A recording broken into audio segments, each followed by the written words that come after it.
Hello বন্ধুরা, আমরা কেমন আছেন? আসলে সবাই ভালো আছেন এবং সুস্থ আছেন। বন্ধুরা, 8টা সরকারি নিয়োগ বিজ্ঞপ্তি নিয়ে আসছি। এটা জেলা পরিষদ কার্যালয় থেকে অর্থাৎ ডিসি অফিস থেকে নিয়োগ বিজ্ঞপ্তি প্রকাশিত হয়েছে। এটা কিন্তু ডিসি অফিস থেকে লেটেস্ট নিয়োগ বিজ্ঞপ্তি প্রকাশিত হয়েছে। এটা 22 এপ্রিল 2024 সালে প্রকাশিত হয়েছে। ঠিক আছে? তো বন্ধুরা, এই নিয়োগ বিজ্ঞপ্তির মধ্যে কি কি পোস্ট আছে, সেসব পোস্টের জন্য কি শিক্ষক যোগ্যতা লাগবে, তারপর আবেদন অনলাইনে হবে না ডাকযোগে হবে, তার আবেদন শেষ তারিখ, তার আবেদনের ফর্মের সাথে কি কি কাগজপত্র নিয়ে যেতে হবে, তো সব কিন্তু বিস্তারিত আলোচনা করবে এগুলো। সেজন্য এই ভিডিওটা শুরুতে শেষ পর্যন্ত দেখবে, স্কিপ করবে না।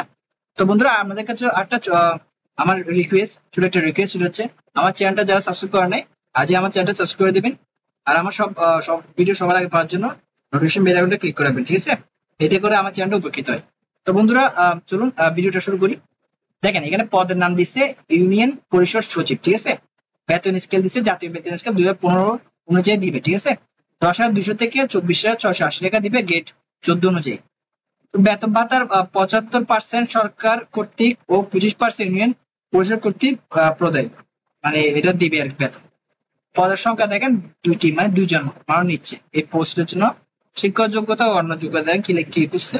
কোন শিক্ষিত বিশ্ববিদ্যালয় হতে অন্য দ্বিতীয় বিভাগ অথবা সমানের সিজিপিতে স্নাতক বা সমান ডিগ্রি হলে কিন্তু আবেদন করতে পারবে। ঠিক আছে?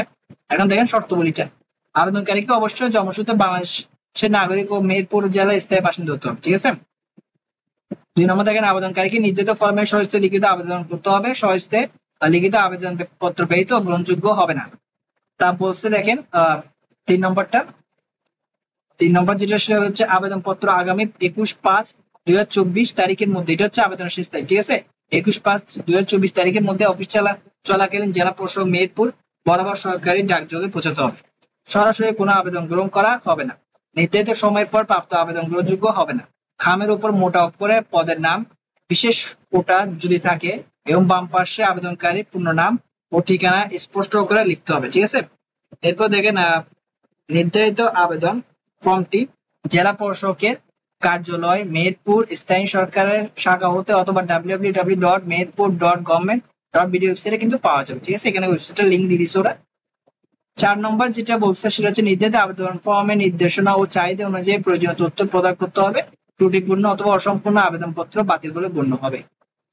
5 নম্বর হচ্ছে বিবাহিত নারী প্রার্থীদের ক্ষেত্রে স্বামীর স্থায়ী ঠিকানা উল্লেখ করতে হবে।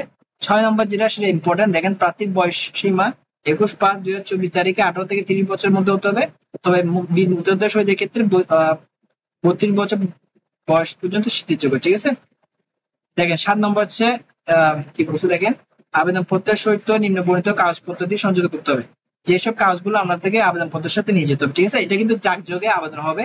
আর আবেদনের ঠিকানা হচ্ছে যে ডাকযোগ বা কুরিয়ার সার্ভিসে আপনি যে ঠিকানায় আপনার আবেদন ফর্মটা পাঠাবেন, সেটা হচ্ছে এখানে দিয়ে দিয়েছে, যেটা বলছি আগে 3 নম্বর এখানে বলছে। ঠিকানাটা 3 নম্বরে উল্লেখ করা আছে। ঠিক আছে? এই ঠিকানায় পৌঁছে দিতে হবে অফিস চলাকালীন সময়। দেখছি এখানে লিখে দিচ্ছে অফিস চলাকালীন সময়। তো ডাকযোগে হবে আবেদন। এরপর দেখেন, আবেদনের সাথে পত্রের সাথে কিন্তু কাগজপত্র যেগুলো লাগবে সেগুলো বলে দিচ্ছি এখানে 7 নম্বরে।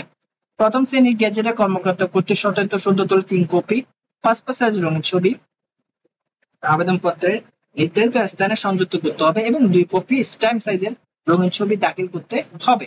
সত্যায়নকারী কর্মকর্তার নাম, পদবি যুক্তি স্পষ্ট সিল থাকতে হবে। সংসদ, পৌরসভা, মেয়র অথবা ইউনিয়ন পরিষদের চেয়ারম্যান কর্তৃক প্রদত্ত নাগরিকত্ব প্রমাণপত্র লাগবে।